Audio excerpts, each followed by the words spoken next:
নওগাঁর ধামইরহাটে উৎসবমুখর পরিবেশে ও জমকালো আয়োজনে আদিবাসীদের অন্যতম ধর্মীয় কারাম উৎসব পালন করছেন ক্ষুদ্র নৃগোষ্ঠী সম্প্রদায়ের লোকজন। ঢাকের তালে তালে নিজস্ব সঙ্গীতে আদিবাসীরা এই প্রধান ধর্মীয় উৎসব মাদল, ঢাল, করতাল ও ঝুমকি বাজানোর তালে নেচে গেয়ে পালন করে এই উৎসব।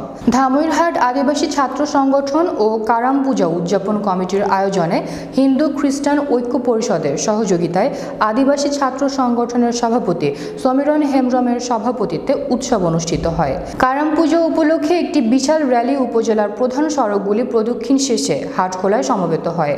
এ সময় 23টি নৃত্য দল তাদের নৃত্য পরিবেশন করেন। অনুষ্ঠানে প্রধান অতিথি হিসেবে উপস্থিত ছিলেন উপজেলা চেয়ারম্যান মোহাম্মদ আজাহার আলী, পৌর মেয়র আমিনুর রহমান সহ আরও অনেকে।